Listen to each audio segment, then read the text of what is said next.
I'm Jeremy Bolt, the producer. One of the producers. Yeah, sorry. And I'm Paul Anderson, the only director. And this is the Paramount logo.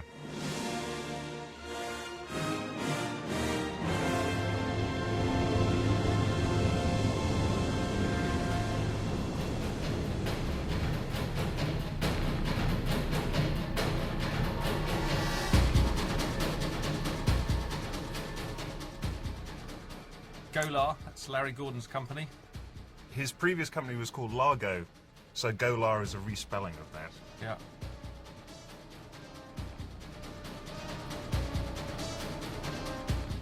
And this is a bit like the Doctor Who credits. Yes. We first came to Event Horizon.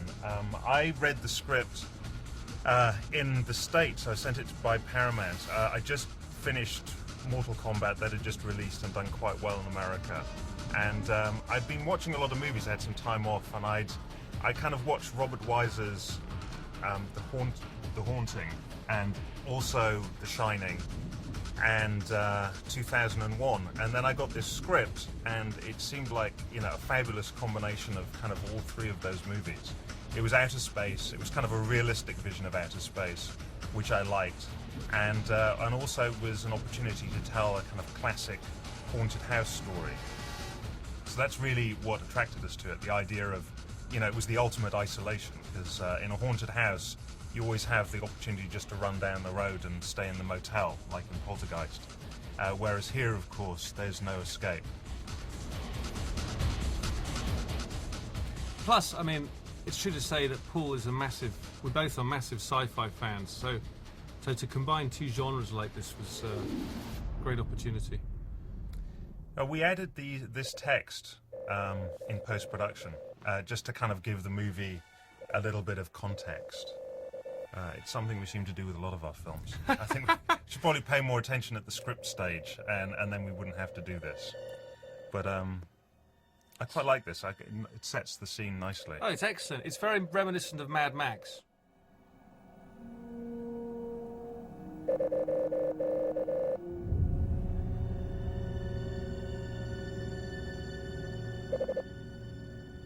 I remember Michael Kamen just putting that haunting horn sound at the end to symbolise the disappearance of the Event Horizon. This was the first time that we'd actually had a classical score. It was just outstanding.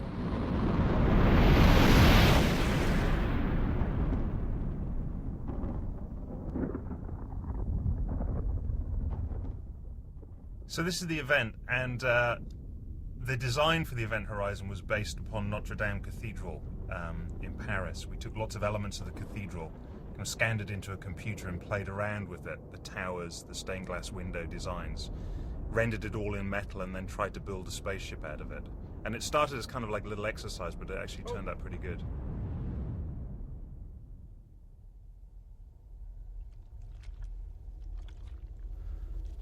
Now that book is Paul Anderson, A Life. It's my autobiography.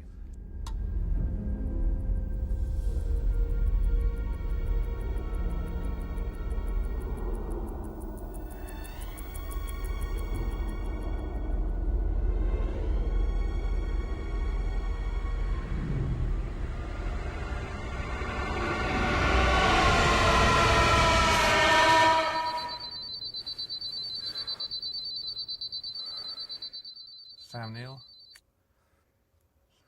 So good. And in the background is his wife. Claire. Her name's Holly Chant.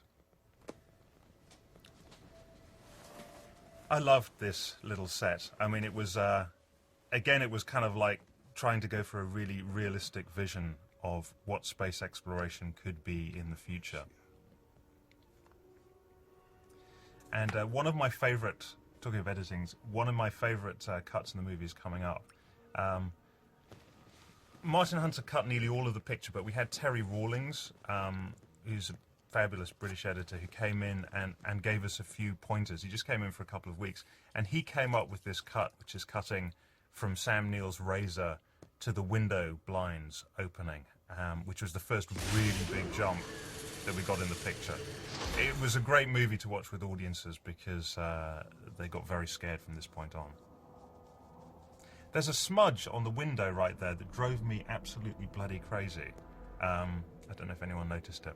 But I actually think it's quite good, Paul, because it makes the thing feel a little more realistic. This shot is something we're very proud of. It took forever to do. I think we sent it back about 24, 25 times to the effects company because it's quite... we're blending between a lot of different size model shots here and obviously a live action plate to start with. So it was incredibly difficult. And the guy who was in charge of compositing it actually left the effects industry for a year afterwards. He was so tired of working on this one visual effects shot. Kind of drove him out of the industry. When we saw the movie for the first time with a paying audience was in Leicester Square, and there was somebody sitting in front of me who almost fell out of his chair when he was watching that shot. He got so kind of disoriented by it. And it turned out it was Johnny Lee Miller. Vector 1, 9 degrees. That model shot, the move around the spaceship, is something I've always been unhappy with. It's Yeah, like the one dodgy model shot in the movie. The camera movement's not terribly good. I wish we could have gone back and fixed that.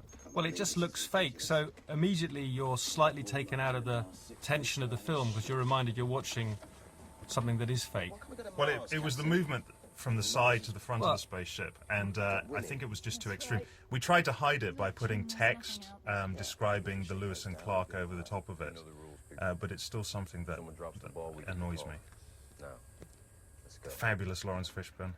He was such a joy to work with. Do you remember, Paul, one of the takes, his chair just wouldn't stop swinging?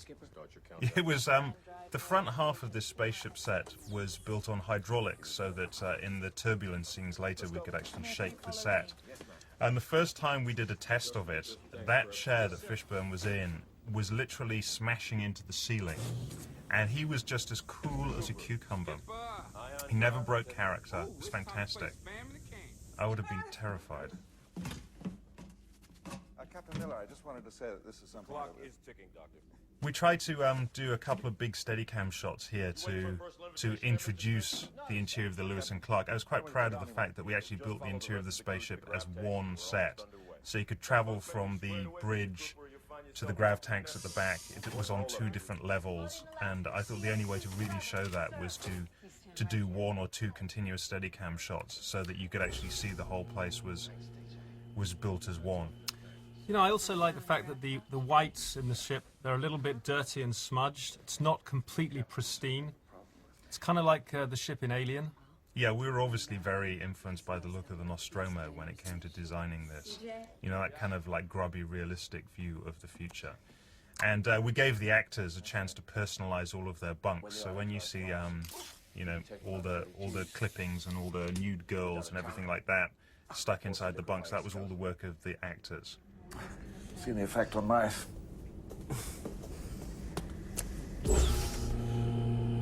Claustrophobic? Very.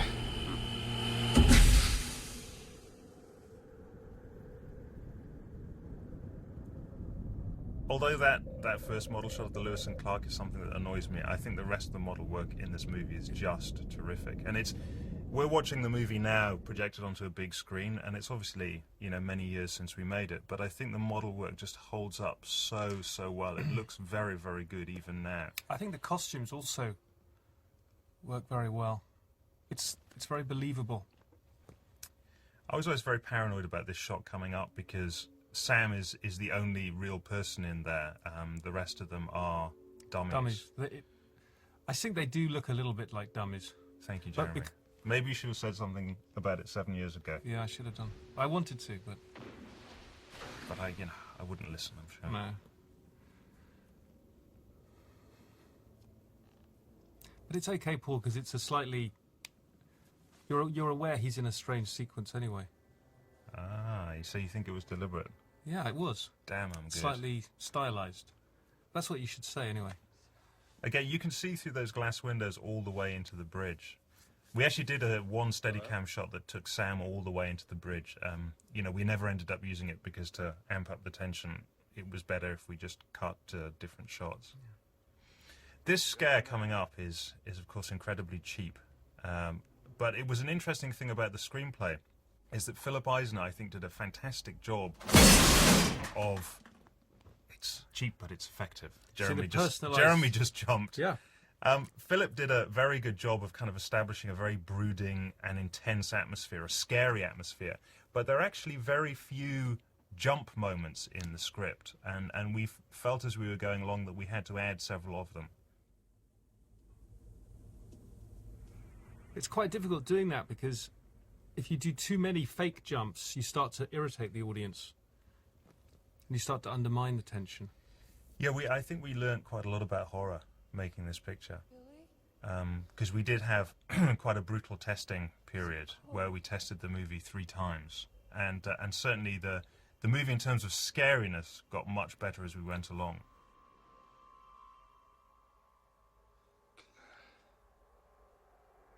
I'm waiting.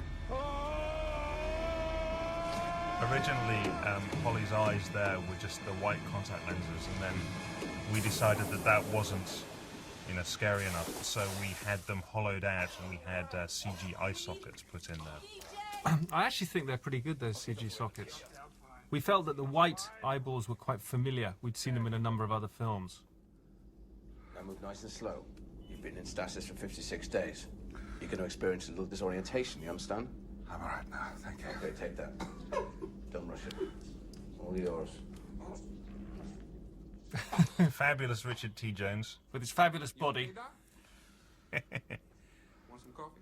Everybody was flexing when we shot this, showing off their bodies. Would you like some coffee? Some more effectively than Yes. others. Oh, thank you. All right, suit yourself. What about you, Stark? Would you like something hot and black inside you? Oh, Is that no? It is not. that's so cheap, Paul. Want some coffee then? I didn't write it. Yes, sir. I do believe that if I he get improvised dressed that. first? As a matter of fact, Lieutenant, I do mind if you get dressed first. Let's go, people. We have a job to do. Jolie and Fish were definitely playing the idea that she, Oh, creepy at clowns. some point, had a relationship with Fishburne, or definitely had like a serious crush on him. Yes, clowns are creepy. This was our first day of shooting, Yeah. shooting this footage for the birthday sequence. And it was the only day of shooting outside. We shot the whole movie in Pinewood Studios on interior sound stages. And that one scene was shot outdoors in the Pinewood Garden. It was the only time we saw daylight for about 5 months.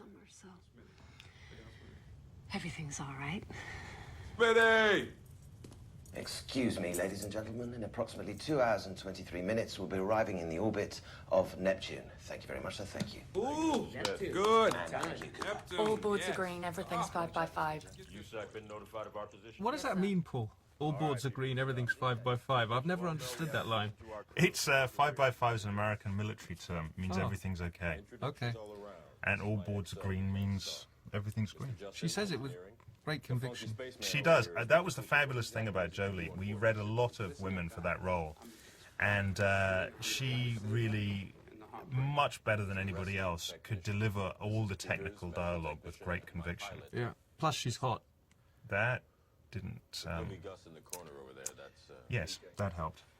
That certainly didn't weigh Jason against Isaacs. You know, I was at university with Jason. He was president of my drama society and would constantly not allow me to put on plays. So I took great pleasure when I was auditioning him later with Paul. And he was in our first film, Shopping. And actually, our film after this, Soldier. that. And his voice featured in Resident Evil. Yes. We were taken off a well-deserved We love leave Jason. and sent into Neptune space. We are now 3 billion clicks from the nearest outpost.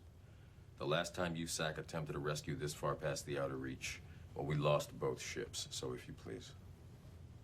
Right.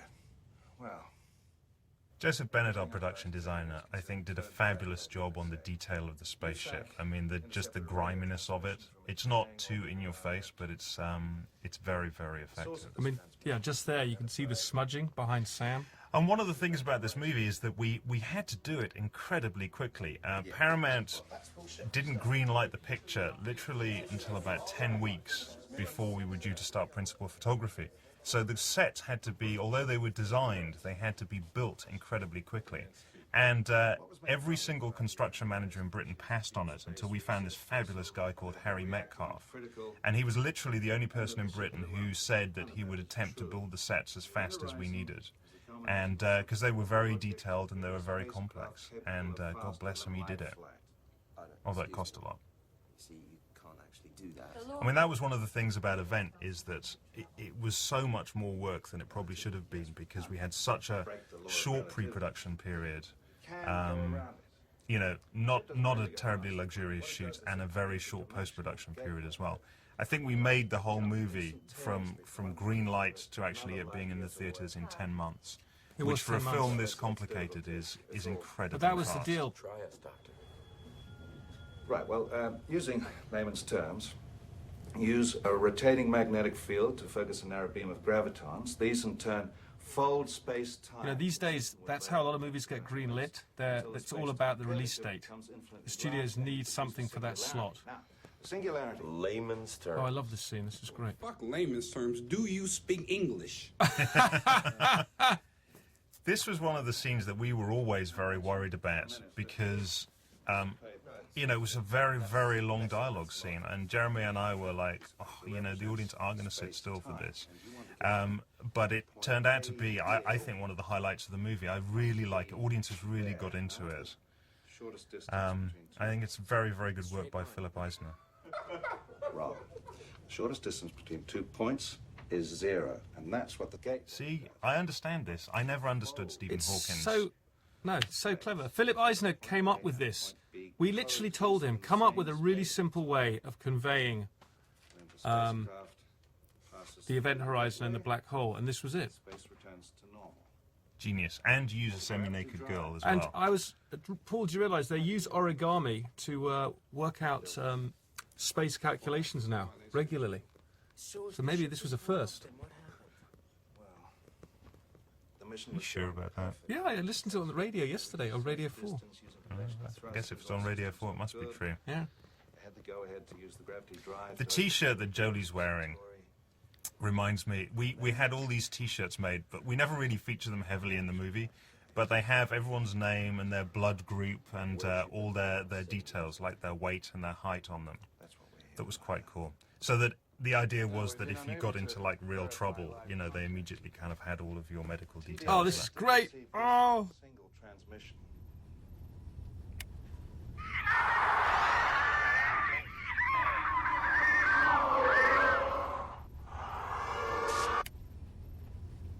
The fucking hell is that?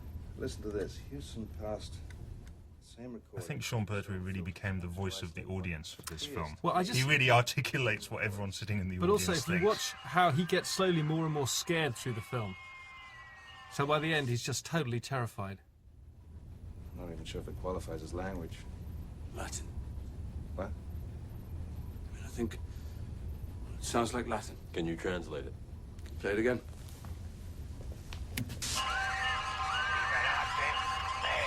Okay. You hear that? Sounds like liberate. I don't know if you noticed how many props Jason Isaacs is wearing on his vest. It's quite ridiculous. he was very prop-driven in this movie. And then about halfway through the film, he came to me and said, oh, God, why did you allow me to have all of these props? Because they just keep falling out of his jacket and...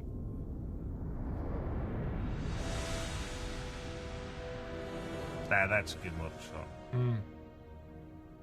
Crossing the horizon. Here you're about to see the way in which the hydraulics work. You know, this is, all the turbulence in this scene is a combination of camera shake, good old Adrian Biddle just shaking the camera, but also we got a lot of movement into the set because of the hydraulics. Event Horizon's navigation beacon. She's in the upper ionosphere, and it looks like we're in for some very heavy chops, sir. I always liked the idea of a spaceship in the clouds. I just thought that rather than it just orbiting the planet, to stick it in the upper atmosphere so we could have it in the clouds. Yeah. I don't know if that could ever really happen, but Well, remember it was worth it for the imagery. You remember, Paul, you wanted to surround it with clouds, but somehow I didn't get the information and our visual effects supervisor didn't pass it on. So we had this situation in post-production where Paul literally said, well, where are the clouds? and we had no clouds, and I had to persuade Paramount to do the clouds. Because no one had ever really done anything like that. They're all CG clouds. At that point, you know, doing anything natural like clouds or water computer generated was a big problem.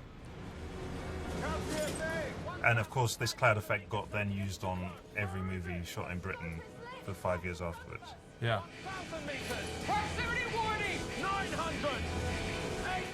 Sean is particularly good here.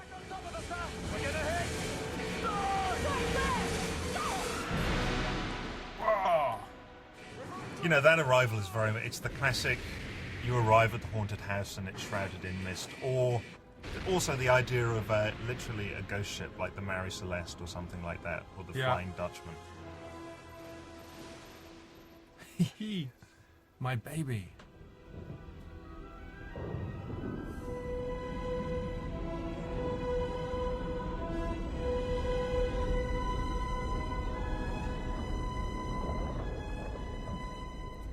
Ooh, They are really good clouds. They really stand cruciform up. shape. Huh? Maybe. It's a cruciform shape. Yeah, I know. Yeah, I know you know. Well, you were full of religious symbolism throughout the movie, weren't you? Yeah. This was your quite religious period in your life. Hardly. It's quite an angry period, though. Yeah, well. I really like the torchlight here. Yeah, they go past airlock number 13. Ha-ha! That's the main Have we airlock no we can shame? drop in there. All right, Smith. Use the arm and lock us onto that small antenna cluster.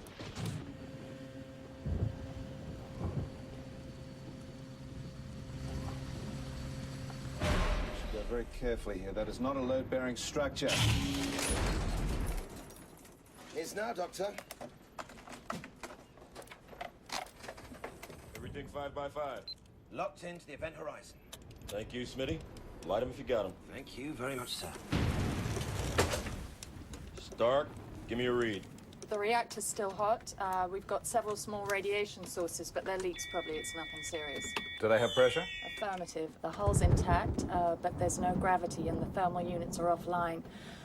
I'm showing deep cold. I like the graphics. Yeah. Here, that's something we've always paid a lot of attention to in our movies, is the graphics and how complicated they are. We drive effects companies insane.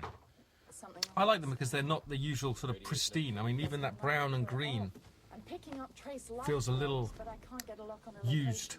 These readings are all over the ship. It doesn't make any sense. Okay, we do it the hard way. Deck Again, by all deck. those pictures around the monitor were Yeah. Jolie's selection. Fire up the boards in the war room. Sir? Mr. Justin, I believe you're up for a walk. Yes, sir.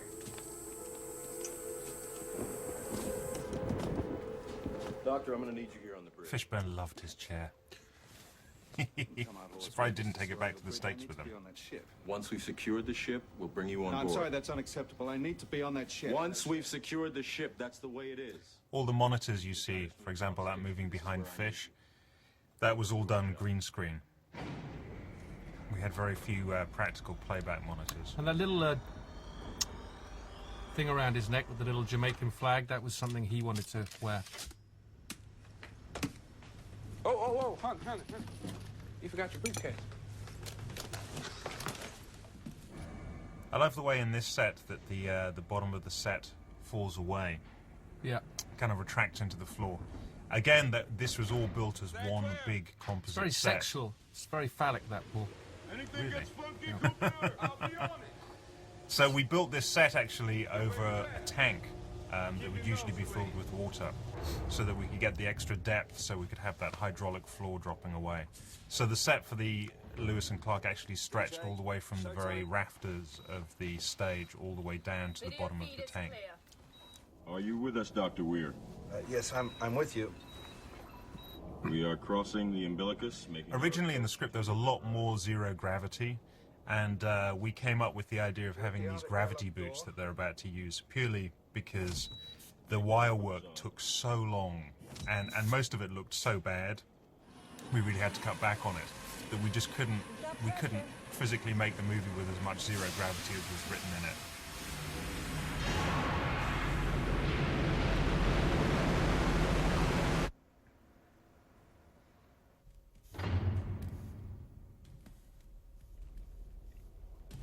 all the objects floating in zero CG. gravity here are CG. Place is a deep freeze. One of our friends is burnt Eichinger, and that's why it's Eichinger mineral water floating there. He's a fabulous producer. He produced Name of the Rose and House of the Spirits. To engineering at the rear. I always liked the fact, the way it worked out, that the bold Americans are the ones that go and explore the ship, and by complete coincidence, it's all the Europeans who end up staying behind on the Lewis and Clark in a rather cowardly fashion, watching what the Americans go and do. But Paul, look, this corridor was... We brought in a huge mirror from France to create the sense of the corridor going on and on and on. Yeah, we built a small chunk of the central corridor, and originally it was planned we were going to do a humongous amount of visual effects, and instead we brought in these big mirrors from France and just reflected the set. So we had a mirror at either end, so we had the illusion, a very cheap illusion, that the corridor went on forever, and we actually got a lot of stuff in camera. You just had to be very careful about where you put the camera, so you didn't get the camera reflected in the mirror. A lot of these lighting effects we actually shot in camera. They were not CG. This place is a tomb. Which contributes to the kind of very... Ooh. It's another one of our cheap shots that we added in while we were shooting. Case of the Wimleys. Cooper, get back to your post. Miller, your heart rate just hit the roof. I'm fine. The medical bay is typical of the kind of Gothic architecture that we used for the film. The big flared pillars that's a very, very medieval design. Let's take a look. We've got the Biohazard logo here on the doors. Yeah.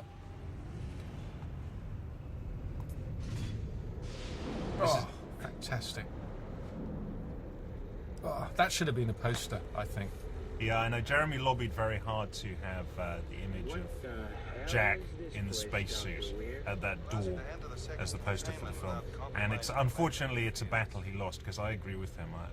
I really dislike the poster we had for Event Horizon. So Paul, you should talk a bit about where you came up with this idea that you were in this fun fair, the spinning... Well, it wasn't a fun fair, actually. It was when you go on the Universal Studio Tours ride, they have, it used to be the $6 Million Man ride, and now I think it's the Earthquake ride. Right. Or Dante's Peak. And you go into this big tube that starts spinning around you and it disorientates you. So it's very much like a haunted house ride at the fair. And that's what we built on a very grand scale here. Look at that. There must have been a Yeah, that was Jeremy's poster image right there. This shit is everywhere. Coolant levels on reserve, but well within the safety line. The reason for this coolant, this is something I added to the movie purely because for the end result, which was when they switched the gravity back on, the idea that it was raining in a spaceship. That was an image I really, really liked. Well, wasn't that inspired by Solaris? A little bit. What is it? At the end of Solaris, when it starts raining indoors? Solaris? I've never heard of it. No, what are you of talking about? No, it's entirely original. Philip Eisner actually denied that he'd never seen Solaris or Disney's The Black Hole. And I find that very hard to believe.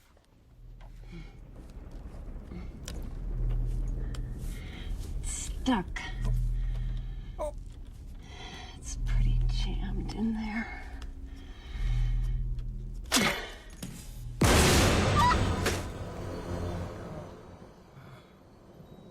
What the hell happened to his eyes? Explosive decompression. Decompression doesn't do that. Looks like it was caused by it. I don't know, an animal or something. Have you noticed how they all have blue eyes? Everyone at that monitor. Yeah. That's good. I'm scanning for life forms.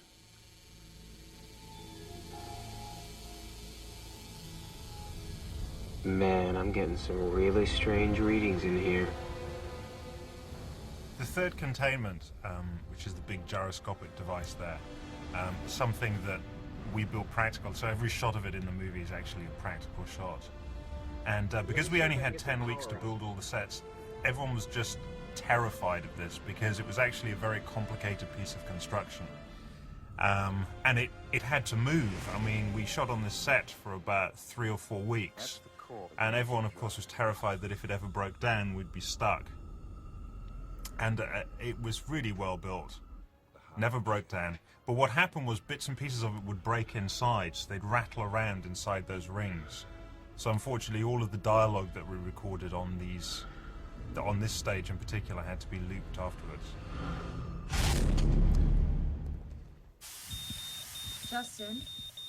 Justin, you're breaking up. I think that shot was in reverse because we could never get the gyroscope to actually stop smoothly. Oh, yeah. So we shot it in reverse and then had Jack actually step out of the shot. We were quite inspired by the cube in Hellraiser, and the way that it realigned itself and reshapes itself. Yes.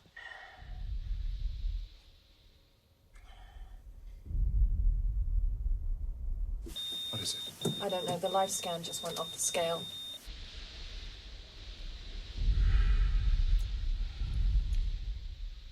It's almost like it's alive.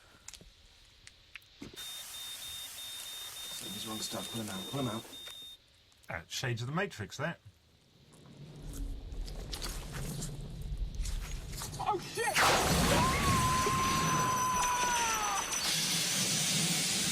He's in trouble! Goku, I'm gone!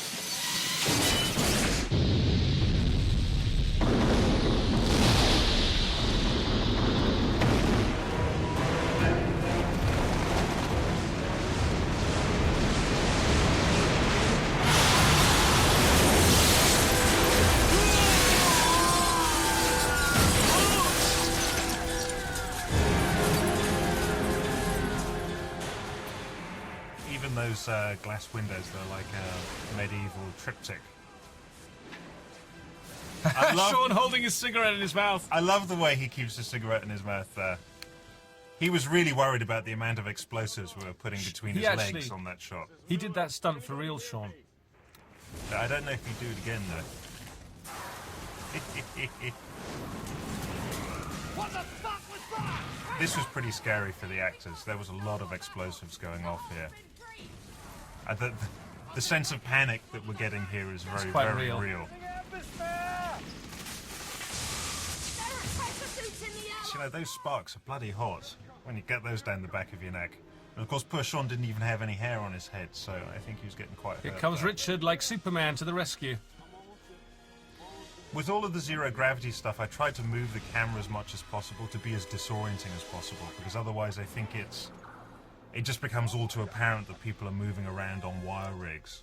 Yes. And So that's why we put as much rotation and as much movement into the frame as possible. That's...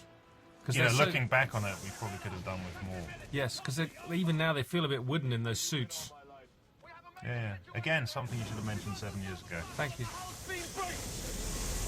The safety tank is trigger failed! Do we have time for a well? No, sir! We've got 218 Well, I guess the idea behind the suits, Paul, was they're like knights in medieval armour. They're broken! Sir, we are fucking dead! What about the Event The suits are incredibly heavy, I remember. We actually built leaning posts for the actors to lean up against to take some of the weight off them while they were wearing the suits. Because they were so heavy they couldn't sit down in a chair, they would just have broken the chair. We'll meet at the air tank. I'm ahead of you, sir. And of course, what added to the weight is all of these light packs are being powered by batteries that have to be carried around in the suits. Gravity in 5 seconds.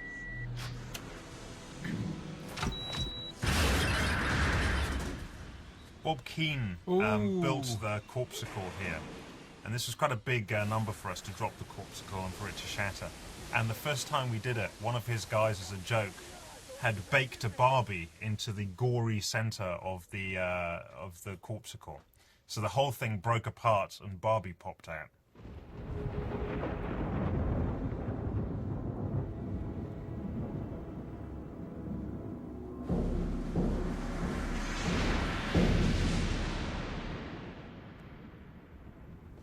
It's nice. Dr. Weir. Well, I brought most primary systems online. Again, you've got those kind of gothic flared pillars, Stark, what's our status? which if you ever go into the substructure of a cathedral, you see those pillars, but obviously in stone rather than metal. This air tastes bad. Yeah, carbon dioxide, I know. It's building up with every breath we take. And the CO2 filters on the event horizon are shot. I remember these sets, the actors used to find them very unsettling. This set in particular, I remember Jodie used to say that she hated coming to work on it. You know, they found them very claustrophobic and something kind of quite off-putting about them. Maybe that's just working with me. Well, they look like medieval dungeons, for one thing. We have a little CG guy walking on here, which I was always very happy about. At the time, you know, doing little CG people wasn't such a, you know, it's done a lot now. You know, Troy's about to come out with armies of tens of thousands of CG people. But at the time, that was quite something to do a little CG guy. I mean, I don't know if you remember, but at the Titanic was certainly celebrated for its CG people. It's groundbreaking, and we were the same year. But it's going to take an awful lot of time, sir. Negative. 20 hours, we run out of air. Understood, sir. What happened here, Doctor? Something unpleasant.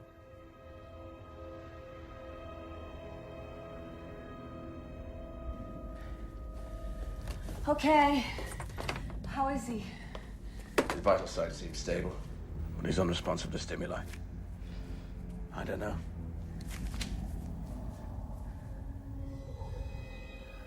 He might wake up in 15 minutes. Might not wake up at all. Look, Skipper, I know this shit sounds weird, but I mean, it was like nothing, and then Justin appeared, and it was liquid, and the whole cords turned south. It's just not physically possible. Doctor, please, don't start in with that physics shit. I'm telling you, I saw it. Mr. Cooper, it would mean the gateway was open. Well, then that's it. That's the gateway was open. That's The what gateway couldn't be opened because the gravity drive wasn't activated. I'm really happy with the mixture of characters and actors we have in this movie. It was one of the things, again, I mean, obviously we were very, very inspired by Alien. Yeah. But I think it's one of the genius things that Ridley did in Alien was had very, very distinct different character types. And that's something we were definitely, you know, striving for here. Also, I just like the fact in the background we've got the clouds just rushing past outside. Again, very much like a haunted house. It's almost as though it's wind.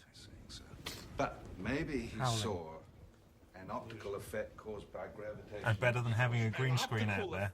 Indeed. Again, you know, we shot so much for real. Richard Urisic, our visual effects supervisor, who did 2001 with Doug Trumbull, really believed in shooting as much in camera as possible. A burst of gravity And I think it's really paid off, actually.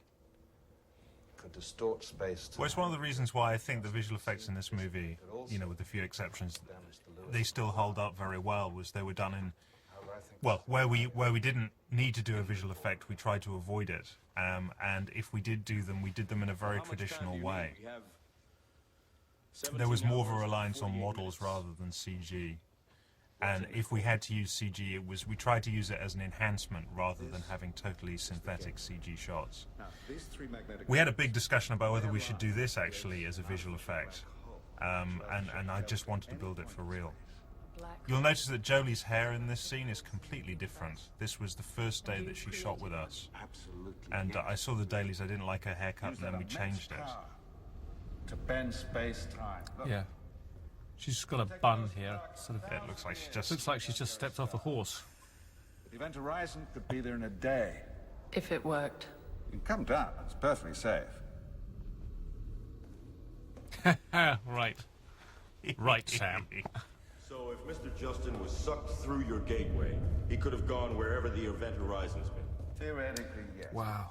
This set was built on the Bond stage at Pinewood, which is the really big stage there, where they usually build the big sets for the end of a Bond movie. The uber villains hideout, where they have big explosions and machine gun fights. And it was an incredibly cold set, I remember, because there's no insulation there. The walls are just tin, which means when it rains, it's deafening in there because of the reverberations from the roof. But also, it becomes incredibly cold. And we were shooting over the Christmas period in London, and the actors were freezing. It was particularly difficult for Sam Neill towards the end of the movie, where he's essentially walking around naked.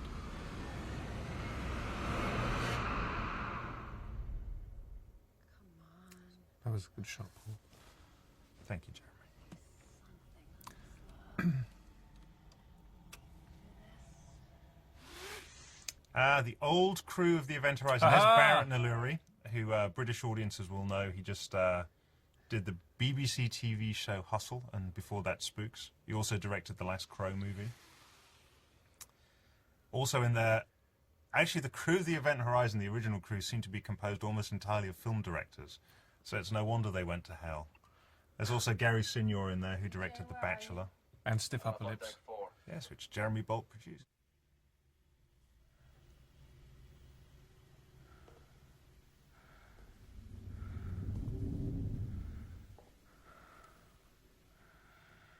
Oh, look, it's like a torture chamber. Haha. I'd just come off doing a PG-13 movie, Mortal Kombat, and I really, really enjoyed the darkness and the horror of this film. You know, it was really, really refreshing. It wasn't a good career choice, but I turned down X-Men after Mortal Kombat to do this, because I just didn't want to do another PG-13 movie. I definitely had something kind of dark and scary in my psyche to get out. You can say that again. These tables are quite good. They're all based on mortuary slabs. Oh, it's my little boy.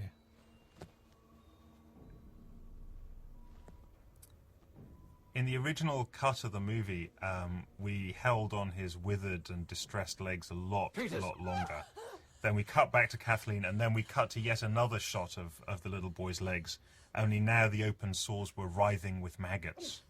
And at that point, when we tested the movie for the first time, the audience were just disgusted. And we learnt a lot about horror because they were very, very scared up until that point. Then when they saw the maggots, they just became so disgusted they disengaged from the movie. Yeah, they went, became oh, quite... you know, that's enough. I can't take any more of this. They kind of stopped watching the movie and they stopped being scared by it. It went from horror to sort of indignation and anger. It's the final entry in the ship's log. You know, and I hope what we ended up with in the movie was quite a fine balance between horrific stuff, but horrific so it shocked the audience, but not so horrific that it made them completely disengage from the film. This is John Kilpack, ship's captain. And are preparing to engage the gravity drive and open the gateway to Proxima Centauri. Ave. Look at that blue screen in the background. It's so cheap. We should have done something about that. Sorry. This what is that? orgiastic death scene where the crew of the Event Horizon, the original crew, basically kind of tear each other apart while fucking each other to death was a lot longer. Yeah. Wait for me, Doctor. And a lot more gruesome. Magnetic fields are holding. And again, it was something that we kind of cut back on in the film. We didn't want to show too much of it, just because it was so horrific. Oh, this is great, this scene. It's very much like the ship is coming alive. We built this whole set out of old computer circuit boards. It's very Matrix, actually, Paul, that green.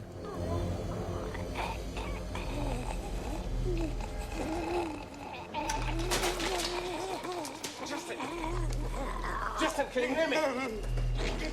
Please, come on. Who's coming? Fishburne actually rang me to thank me from Australia when he was shooting The Matrix, because he said if I hadn't practiced the wire work and event, I would have died on The Matrix.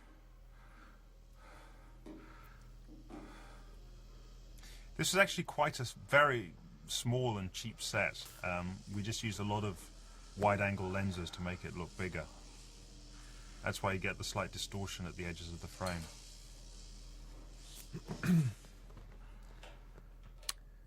It's always a fuse. I always found this very funny, Paul, that there's such an advanced ship, it's basically, it's blown a fuse. Oh, I'm glad you found it amusing. It's so low-tech. But that, I mean, to be fair, I mean, that was one of the design aspects we did work into the movie. There's some very, very low... The spaceships are a mixture of high and low tech. Correct. And also, my favourite thing is later on, Jason Isaacs is listening to the Latin message on like a crappy old tape recorder. Yes. It's obviously an antique that he collected. Yes.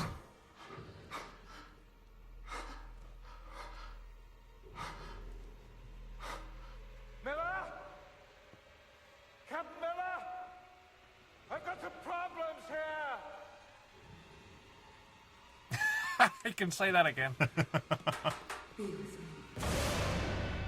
Forever.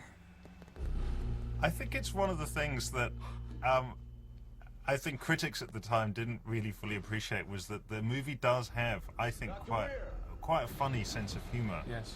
And there were lines that I think some critics just thought were, you know, like unintentionally funny, but totally it was our intention to be amusing lines.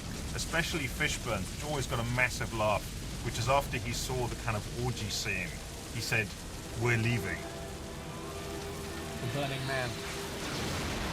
So the idea here is that the ship is beginning to plague each of our characters with things that they are guilty about, which we will discover. God damn it, DJ, it was not a hallucination. Doctor, you were in the duct. You must have heard something. You must have seen something. I did. About an hour ago, I saw my son lying. I remember we were getting quite behind on the schedule here when we came to this scene. And originally the scene was slated, we were supposed to spend about 2 days shooting it. And we ended up picking up a lot of time. We shot it in about half a day because I decided what we were going to do was just rotate around, going on tighter and tighter lenses with the Steadicam going round and round and round and round. And I think it ended up being quite effective because of that. Smitty, have you seen anything unusual at all? No, I haven't. And because we had to do so many takes because of the way I was shooting it, I think Sean had to put up with But quite you a can bit. see how kind of angry he is. It actually contributes, Paul. Because I'm sure this is about the 5th take. Yeah, well, all the close shots were the later takes, yeah, because we started wide and then ended up going in closer. But I think, you know, it gives the scene a bit of energy, the constant camera movement. DJ? He's good. They really bonded the actors on this movie. I mean, they really developed a very good kind of team spirit. They really felt like a crew that had spent a lot of time together. Yeah. Well, they're all very good actors. I want you cool, now! And they were, especially Sean and Jason, I mean, they were just so overjoyed to be working with Fish. I mean, he's been a particular hero of ours. I mean, ever since Apocalypse Now. You know, just the idea of working with this guy was a dream come true for a lot of us. Yes. Apocalypse Now, Deep Cover. Matrix Revolutions. What's love got to do with it? What is it, Stark? I ran the bioscan with the DNA, RNA filters. The results were bio readings. Of an indeterminate origin, yes, I know. Don't you have anything useful to tell me, Lieutenant? I've got a theory. Let's hear it. I think that there's a connection between the readings and the hallucinations, like they're all part of a defensive reaction. I think we got Jolie's cap wrong. Her cap? That is just the wrong brim on that cap. Saying that the ship is reacting to us and the reactions are getting stronger. It's as if the ship brought back something with it, a life force of some kind. What are you telling me, that this ship is alive? You wanted an answer, and it's the only one I've got. No, what I want, Lieutenant, is to survive the next 10 hours.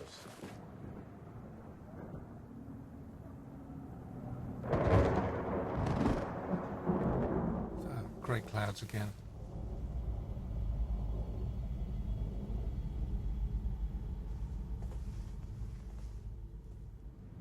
This is a movie where we did a lot of this kind of stuff. Panning off people and then literally getting them to get off and run out. Yeah, it's a little bit telegraphed here, I think. Now you tell me. Sorry, it's hindsight. Hindsight, is a beautiful yeah. thing, Paul. Look, there's another blue screen you were too cheap to take out. X-Men, Event Horizon. Look, there. Justin? Oh, I love that reflection. Excellent. Oh! Now, anyone who's seen Robert Wise's The Haunting will kind of know where this kind of booming sound coming from the distance is originally inspired by. It's a good homage, though, Paul. It's done very well. That's right. It's a homage. I think we did more justice to Robert Wise's movie than Jan de Bont did when he actually remade The Haunting. I'd agree with that.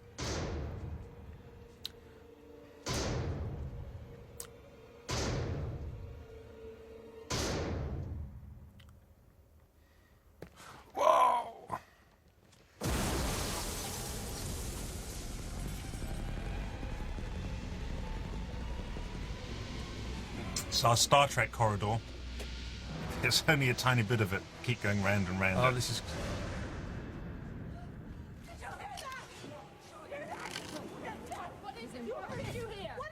Peters, listen to me.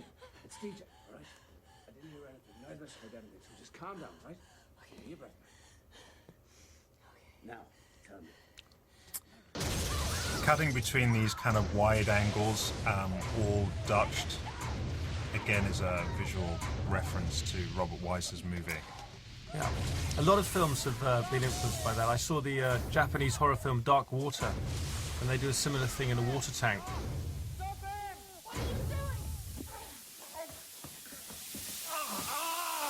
In our current environment, Dr. Weir's self-control is an asset.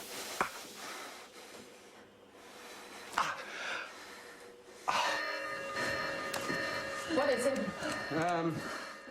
The forward airlock. Miller, Smith, Cooper, anyone in the airlock? That's a negative, Stark. Justin. When we built the sets, we tried to make a big deal out of the underfloor lighting that you see using. It gets used an awful lot. Adrian Biddle was really excited about that. Of course, the actors were less excited when they realized that the majority of their light sources would be coming kind of from under their feet, shining up their nose with lots of ugly shadows. I'm on it. As you were, sailor. Skipper, you need me on this. I need you right where you are. He's engaged the override. Can you shut it down? I'll try. Coming to him, Stark. Justin! Open this door, now! This scene was, the structure that Fish is scooting along there was real, but everything else is obviously a visual effect.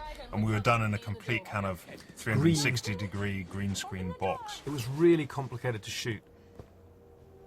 And it's funny because your eyes adjust to the green after a while, so when you walk out into the real world, everything has changed colour. So I remember we'd go out, it was very trippy, the sky would be purple. It shows you things. Horrible things. What does? The dark inside me from the other place. Kathleen Quinlan is particularly good here. I won't. No, baby bear. Come on, open the door. I don't think she can talk him down. He's better. He opens the airlock, he's gonna turn inside out. No. No, you stay with me. Almost got it. I've almost got it. You stay with me, Justin. Come on, now open that door. If you could see the things I've seen, you wouldn't try to stop me. No, that's not you talking. That's not you talking. That's it. That's it. Right there. Open the door. Go for that button. Come on. Okay. Okay. Captain, Justin just activated the door. It's on a 30-second delay. It's very important for Fish that he saves his crew member here, because the thing that is haunting him in the past is that he left a man behind. So in a sense, the ship is giving him a second chance here. And this is a scene that was originally in a scene from Philip's original script that we ended up cutting. You met the crew of the event of the Lewis and Clark when they were actually on a different rescue mission. We cut it for cost reasons. Can't do that, Justin. I don't want to die. But this scene was so good, we transposed it to the actual body of the film. I'm gonna get you out of there. Those veins in his arm, that was actually a practical effect that we did. Oh my God. It's starting. My eyes. Don't think about him. Shut him.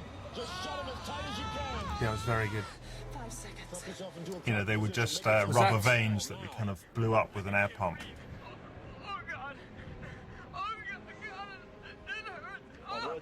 Yeah, in addition to Bob Keane, we also worked with Pauline Fowler of Animated Extras.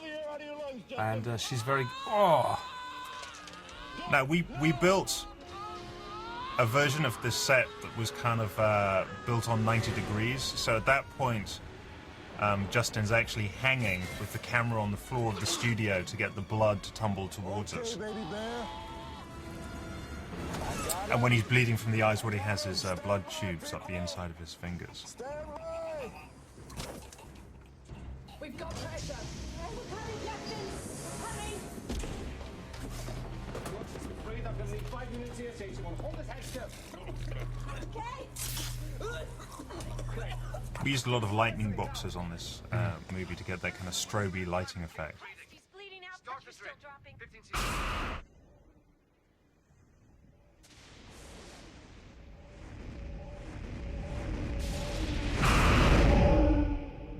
stop the bleeding. Stabilize him best I can. He won't be pretty, but he should live. If we make it back. We'll make it. Stark, what's our time like? CO2 levels will be Very symmetrical, this scene. All right. I really had a thing about symmetry. Well, it's very Stanley Kubrick, Paul. Well, I can work on the lava. In fact, there's another homage to The Shining coming up. One of many. Just Understandable. But you know, it was a very you know, we really paid a lot of attention to the framing of the shots. I actually got a note from the studio when we started shooting the movie, because I think at that point I don't think it means anything. I'd become quite well known for moving the camera a lot and cutting very fast. And I got a note from the studio after the first week, you remember, when they asked, were we ever going to move the camera? Yes. Because everything was very stationary, everything was very static, everything was very perfectly framed. But we were very influenced when we were designing the movie by a lot of painters, by Bosch, by Bruegel, by the photographs of Wittgen, and we wanted to give the movie a kind of a painterly feel in the way that it was framed. You said the ship's drive creates a gateway. Yeah. To what? I don't know. Where did it go? Where did you send it? I don't know. Where's it been for the last 7 years? Look, I don't know. I don't know is not good enough, Doctor. You're supposed to be the fucking expert. I need answers. That's your job. Now, the other place, where is that? Don't know. I don't know. Look, there's a lot of things happening around here that I don't fully understand. I need time. I see. This is one of the few scenes that I think really works with Fish and with Sam Neill together, where they're actually in the same frame acting together, because interestingly they have very different acting styles. Fishburne, you'd find that he would give you just a terrific performance first, second, third take, and if he hadn't given it to you by the third take, you were basically never going to get it, because he would get worse as you went along, because he put so much preparation and so much thought into the very first take. So by kind of the fourth or fifth take, he would literally start to forget his lines. And Sam Neill's the complete opposite. He's someone who likes to improvise on camera and kind of warm up on camera. So he really took till the fourth or fifth take to really get going, which is why in the movie, when they have their big exchanges, it tends to be shot reverse shot, because when they're together in the same frame... It's just in your head. Ooh, that was unpleasant. That always gets a big jump.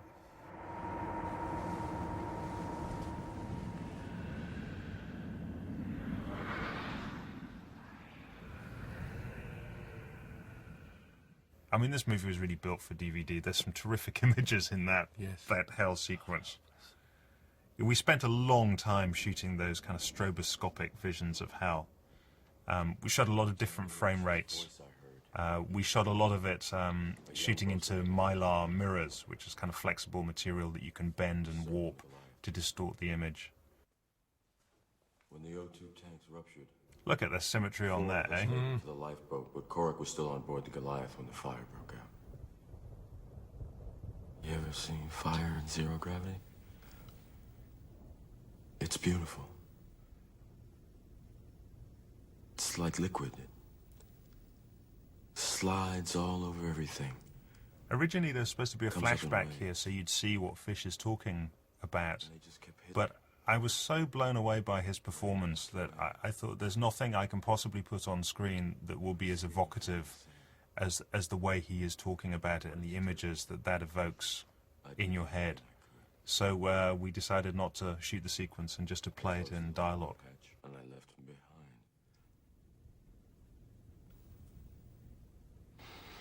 I swore I'd never lose another man. I've known you a long time. You never told me that. That's just it, DJ. I never told anybody. But this ship knew about it. It knows my fears. It knows my secrets.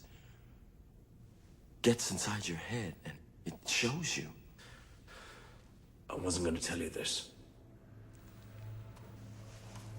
I've been listening to the distress signal. And think I made a mistake in the translation. This is retro tape recorder.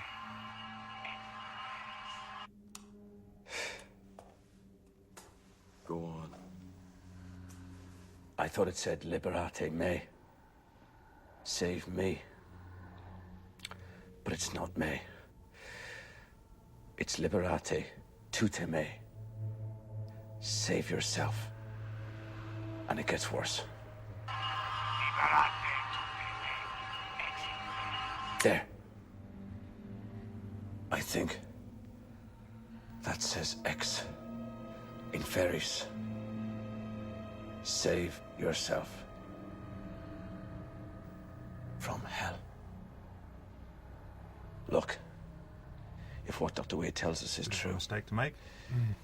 this ship has been beyond the boundaries of our universe, of known scientific reality. Who knows where it's been? What is Jason's accent, Paul? What it's seen.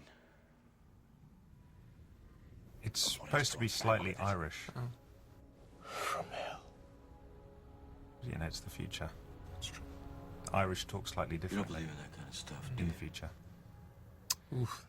He's good. This shot's actually a pickup shot that we did a couple of months after we'd finished principal photography. Captain Miller! Which is why it has a slightly different feel to it, but I quite like that. It's very intense.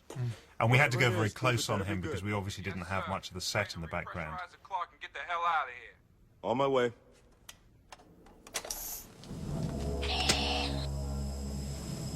Come on, baby. Don't let me down.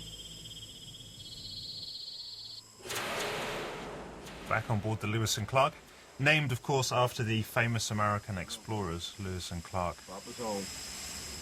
She's holding. Skipper, we're still venting trace gases. Give me about 20 minutes to plug the hole. Mr. Cooper, you are the lifesaver. 20 minutes and we're underway. One of the other things about the whole design of the Lewis and Clark and of their costumes is that the Lewis and Clark is supposedly part of the Coast Guard service. I always thought it was a cool idea that the shores around the Earth would still be policed by the Coast Guards. Yes. So that's the Coast Guard logo that you can see on Jolie's outfit there. Stark. Oh. Miller?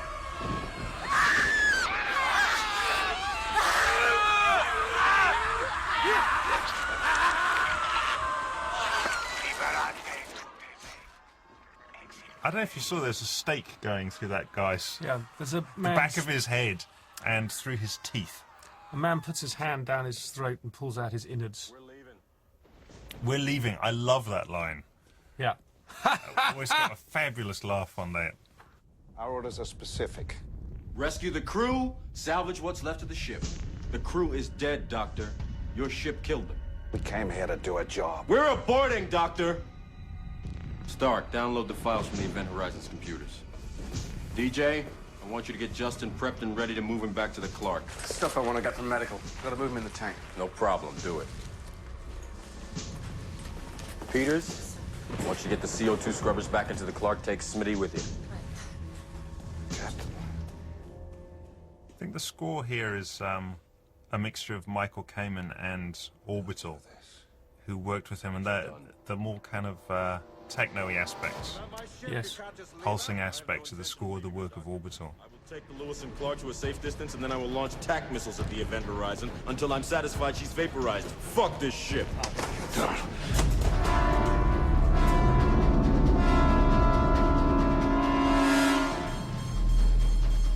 Captain Miller, the bioscan just went up the scale. It looks like the core... Now that's a bad shot. I mean, what is that? That was something we did in about half an hour. We're really running out of time. It's like 2 wide-angle lenses, neither of them particularly good. You just get your gear and get back on the Lewis and Clark, Doctor, or you'll find yourself walking home. I am home.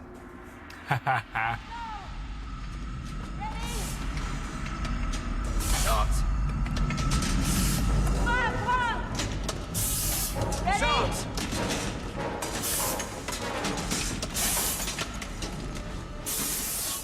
Shots! Okay. In an early design, the idea was there's spikes on the outside of the set were going to kind of engage with the third containment in some way, so that when it stopped, they would extend out from the wall and lock into the third engagement. It was something we talked about maybe doing as a visual effect, but we never had the money.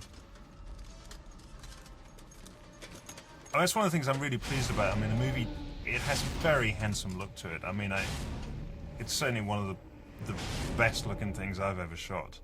And we were constantly doing it on a pretty low budget. Yeah. This sequence was a little bit reminiscent of Don't Look Now, in the way that little kid's wearing the little raincoat.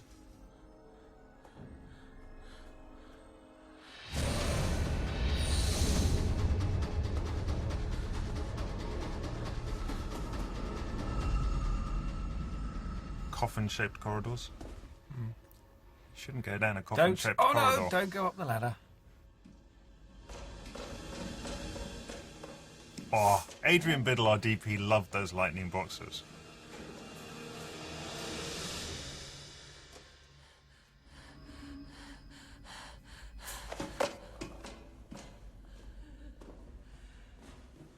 What I like about the lighting scheme, particularly of this set, is that it has a very kind of like browny sepia tone, which you associate with period movies, and then it's combined with the very modern cool blue of the lightning boxes.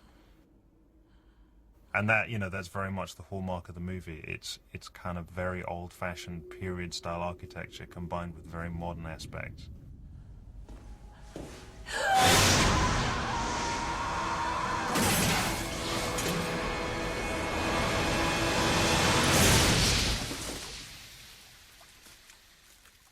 Just look at how her legs are broken. It's really painful. I remember Richard Jurisic, our visual effects supervisor, just really wanted her shattered legs, the bones, to protrude out. That's right, yeah. In that shot.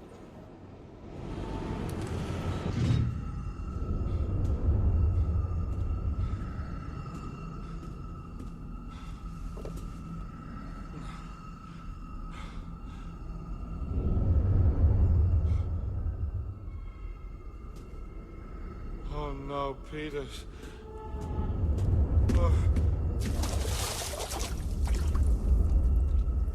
Oh, God.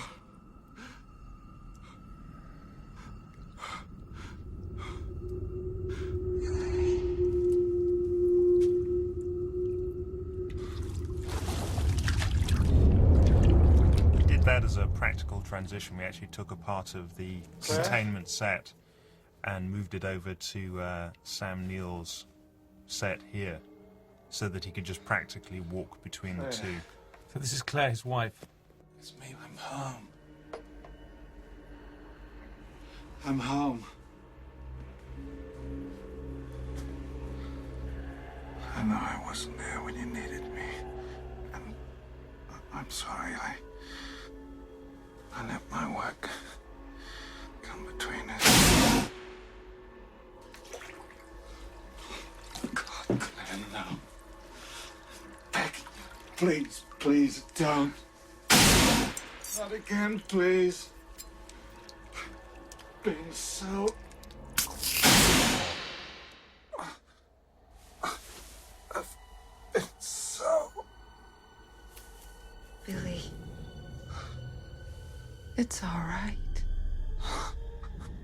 I've been so alone. You'll never be alone again. You're with me now. You're with me. And I have We have some more of our CG eye sockets coming up. things to show you.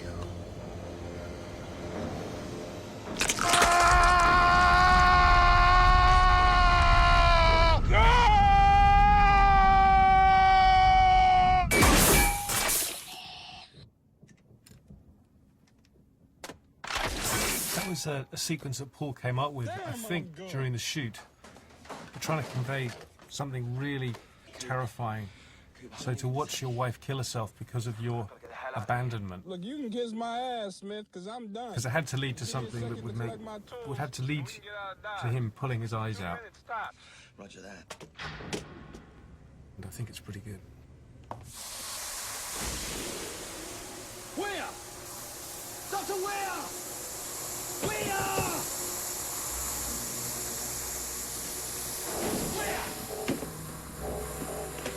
Doctor, where? Get your ass back home now! Where? Captain Miller, do you copy? Over. Captain Miller, do you copy? Over. Go ahead, Smitty. I've just seen Weir messing around on the Clark, sir. Stand by, Smitty. I want to check something out.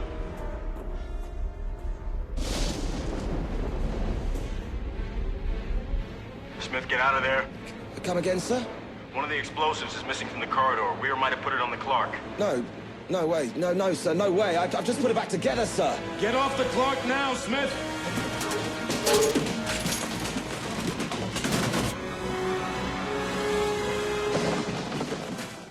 That shot you saw of Fishburne running there, that was all practical in camera. So he basically ran all the way up to the mirror and bumped into it. Yeah. Rather cheap cheat, he runs back towards the camera again. So Sean is in a really exasperated state, searching for the explosive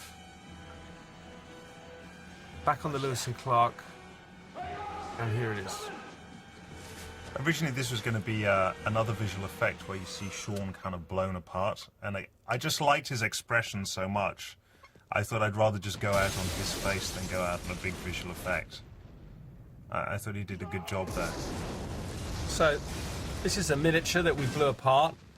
With another one of our little CG guys in the foreground, although that's actually a stuntman in front of a practical explosion. But again, I mean, it's compared to how we might do this now, there was so much that was practical. We built a lot of different sizes of the Lewis and Clark. I mean, that model that we blew up was quite It was a big model. It was about 25 feet long or something. Correct, yeah.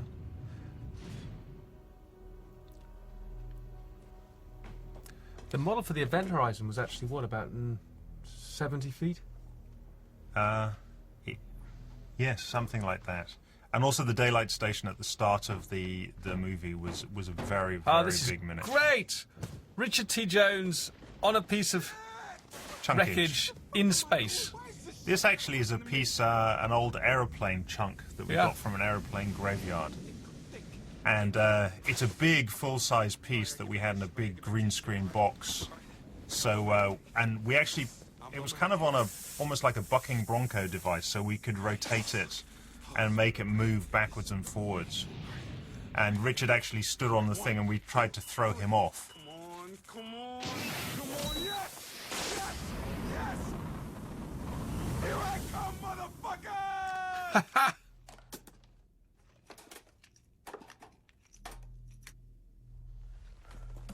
DJ. What was that? Clark's gone. Smitty and Cooper are dead. What?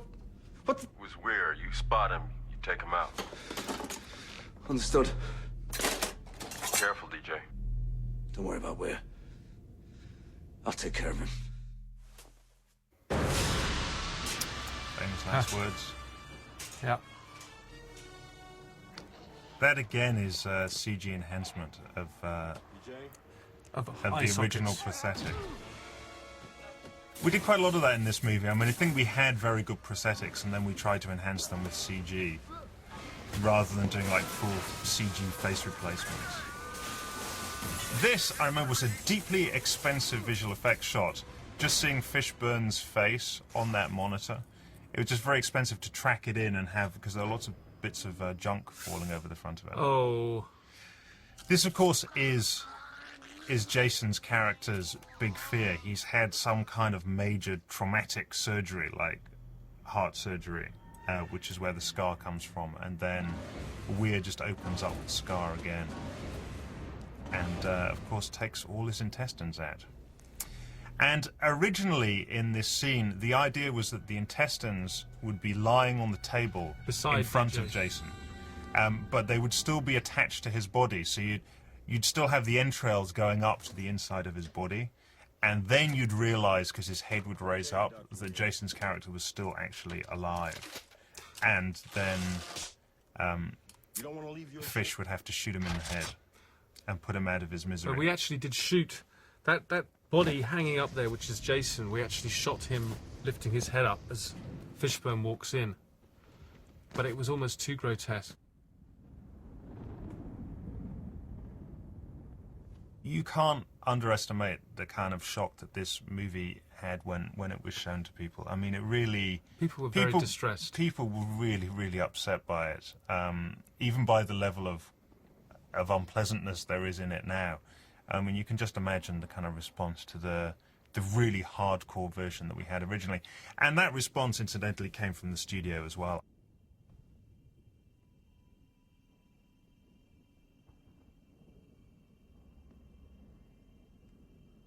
And I think when they saw the finished movie that I presented to them and just saw how gruesome it was, they freaked out a little bit. I think they didn't really know what to make of it. You know, they Paramount are the studio that are known for the Star Trek franchise, and I don't think this was quite the space movie that they had anticipated.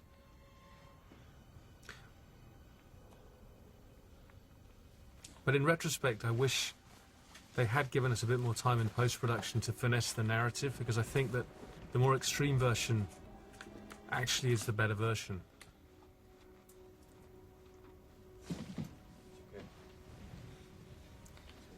Yeah, I think part of, well, a main part of our problem with the film was that we had such a compacted post-production schedule that we were testing the movie way too early. We were putting it in front of an audience before we really had a chance to refine the cut. And the negative audience reaction just made the studio react against the film, and so it was, all the notes were cut, make it shorter, make it shorter, make it shorter. And I think if we'd had more time to work on it, we could have kept a lot of the more gruesome aspects if we'd had a chance to refine them. What happened to your eyes? I know certainly in the first cut of the film, I was just enjoying the gruesomeness of it so much, I just probably put way too much in there. And there's probably a halfway house cut that could have worked very well, where the gore is just a little heavier than it is at the moment. Yes. But there you go, we're staring at a man who's sewn his own eye socket shut. But for It's example, the pretty bad. sequence when Kathleen Quinlan falls down the hole and breaks her legs, I think we got that exactly right. It's scary. I don't think we would never have shot the bones protruding. She was alive. I think that was the right balance. Look at her, Miller. Isn't she beautiful? Your beautiful ship killed its crew, Doctor. Wow. Now she has another crew. Now she has Oh, I love that. Now she has another crew.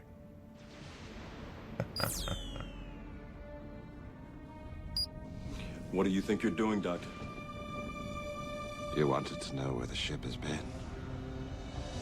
So now you'll find out.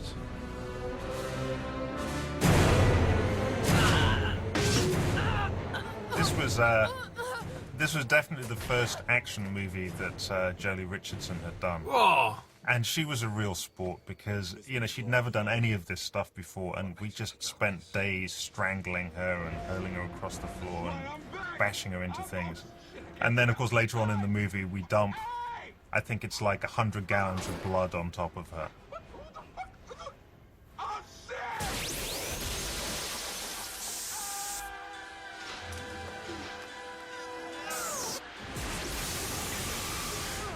In the original script, because they were the Coast Guard service, all of the characters carried guns. And that's something I took out because I never understood why they would have, like, sidearms out in space, especially in a kind of universe that we've established that doesn't have aliens or monsters in there. You know, what are you going to meet in outer space Right. that you need a But firearm these are CG to deal pieces, with? yeah. So that we, that's where we came up with the idea of the nail guns. Because we knew we needed a weapon of some kind towards the end of the picture, and we wanted to justify it in some way.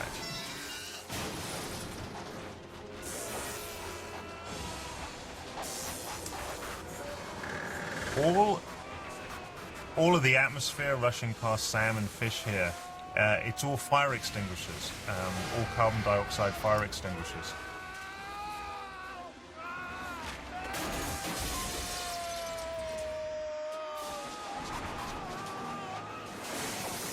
And that was those are rubber railings that he was clinging onto. Where Sam Neill goes out of the window, the final bit there was actually a CG Sam Neill, which I'm not quite sure how well that holds up now. No. Well, not well at all. But at the time, to kind of do a CG person that big in frames, it was pretty cutting edge.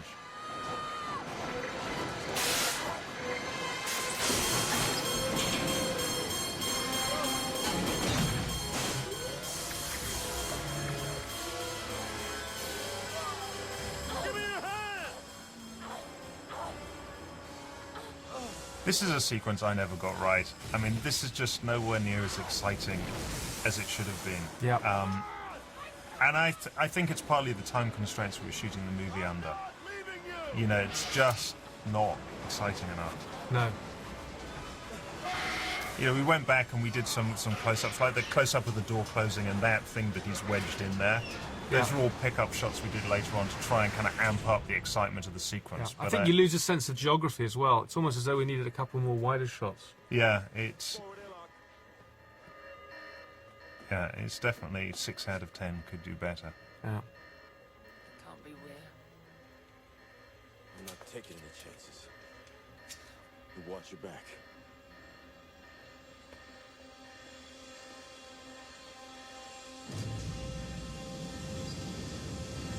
I like the fact that they're in the far future, they're on a spaceship, and there's Jolie with an axe in her hand. You know, it becomes very, very low tech. You know, I'm glad we decided to take out the firearms. No, it's not. I agree. Weir's activated the gravity drive. We gotta shut it down. How? The bridge is gone. What about engineering? You think you can shut it down from there? I don't know the process. Dr. Weir was the expert. Look, I don't want to go without the crew went, okay? I'd rather be dead. Okay. Okay, we blow the fucker up. We blow it up? Do like Weir said. The idea is obviously that the other crew... He hated that line. What? I don't want to go where the other crew went, I'd rather be dead. Yeah. So he would always deliver it incredibly quickly. Yeah. I think that was the slowest reading I ever got out of him. Yeah. Stand by for a search and rescue team. Meantime, I'm gonna go manually on The idea, of course, is the other crew are in hell. It worked for Dr. Weir. You go Or somewhere that might resemble hell. double quick. Yes, sir. I'll come with you. You stay here. You prep the gravity couch. Miller? Ah! Dad, look, that Jolie, you moment stay here of- and get really scared. You know, one of the things that I think we did quite well in this film is there are a number of sequences where our characters are isolated and are alone. And though Sam Neill in the long corridor with the circuits board, Kathleen Quinlan with her son, it's those sequences that are really frightening. And we've got one coming up here with Jolie. This blood that's flowing above Richard T here is just actually a red bit of tracing paper that we're dragging along on a piece of fishing wire above him. Fuck me. That, of course, is blood.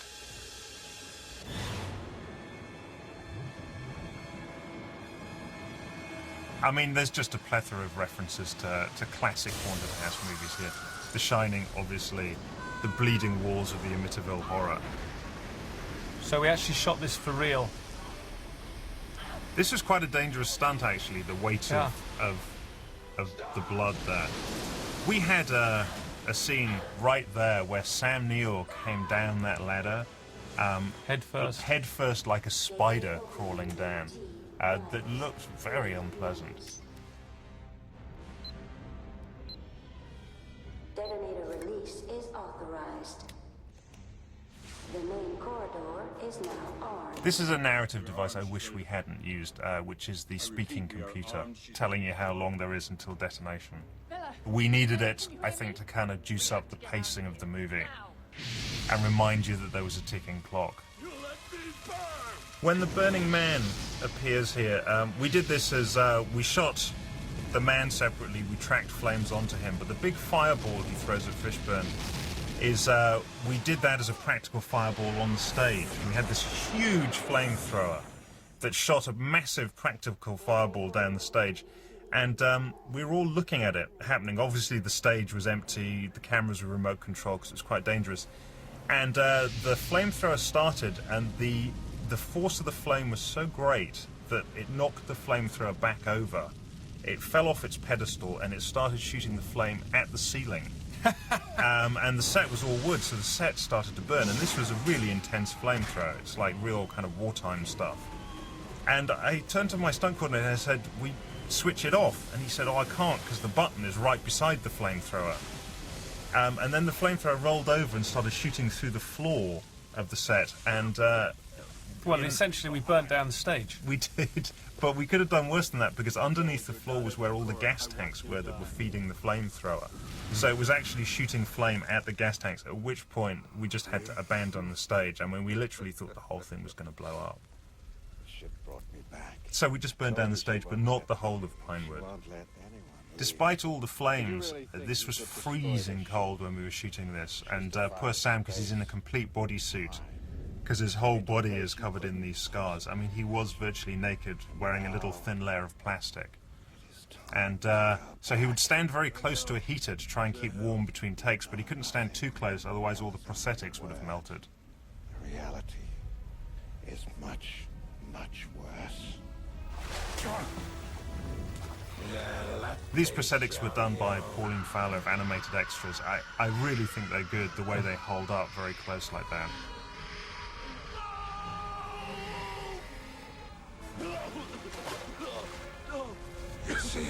No, they're not dead. They're not dead. Not yet.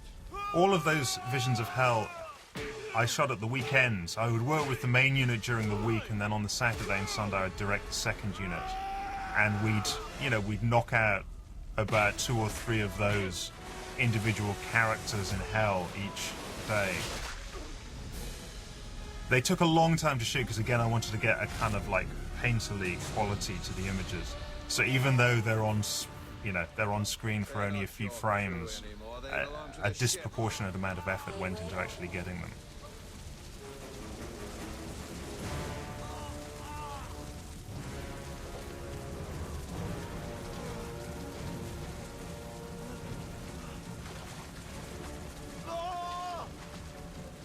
Take me. At one point we had to finish shooting this, we had to stop shooting this scene because the fire brigade, all the water froze in their hoses, so they couldn't put any of these flames out when we set a light to the set. You are all coming with me.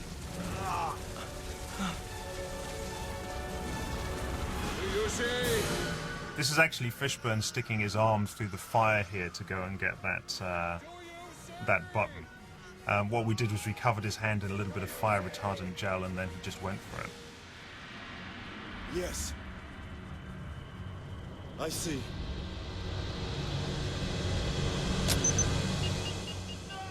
It's nice slowing that down, Paul. It was, I mean, this is something I did in post with Martin Hunter, our editor. I never shot it in slow motion. I probably should have done. That's why it's got a kind of slightly stroby feel to it, because it's all step printing. Step printing, yeah. So what you're doing is you're printing every frame 3 or 4 times to slow the film down. But without it, there just wasn't enough of a moment at the end. You know, it was just over too fast. But I actually quite like the feel of the step printing.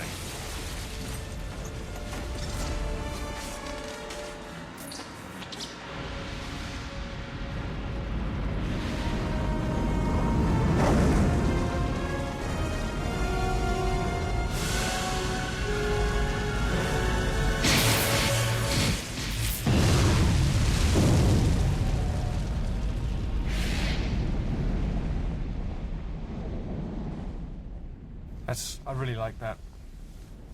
The black hole. There's your black hole.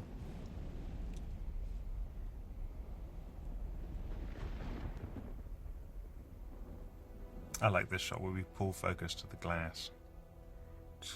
We did something similar in Soldier. Yeah, not quite as successful though. No. Now, is it just me, or does she become more attractive the more blood we put on her? I think that's just you, Paul. Oh. She's always attractive. We have contact. Approaching the wreckage of the Event Horizon. The reason why we came up with the shadow of the rescue ship is we couldn't afford to build another model. So we had to leave it up to the audience's imagination as to what that looked like. These guys, I wanted them to kind of have a slightly samurai feel, which is where the feeling of the the helmet comes from. There appear to be 3 survivors. Cooper, Justin, Lieutenant Stark. Justin seems to have suffered massive injuries, but he's still alive. The grav couches still have power. I'm opening the first tag now.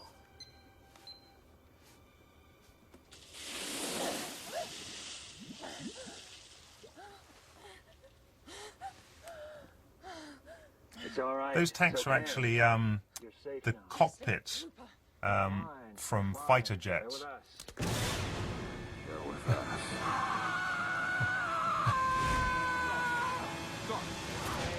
So in a typically happy ending, the idea is that, you know, she's kept the event horizon with her, and the darkness is now inside of Jolie. So even though she escaped, she's kind of basically been driven insane.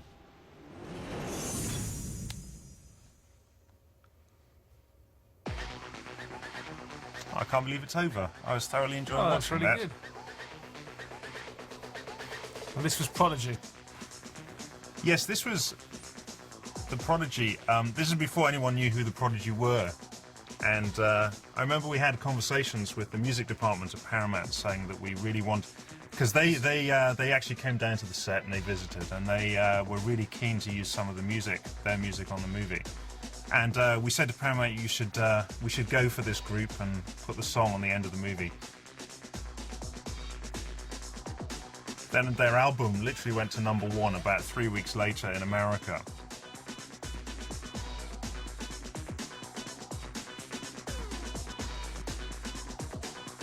I have to say, you know, looking back at it, the special effects are really awesome. Because we did shoot so much in camera, and we worked with Neil Cobbold, who's certainly probably the best in the UK. Really outstanding special effects guy.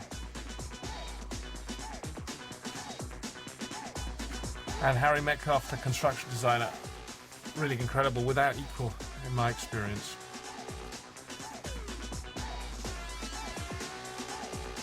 Okay.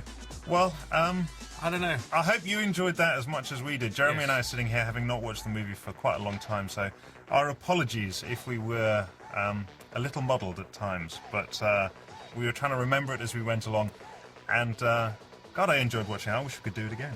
Yeah. Well, maybe we should just go to hell next time. After you.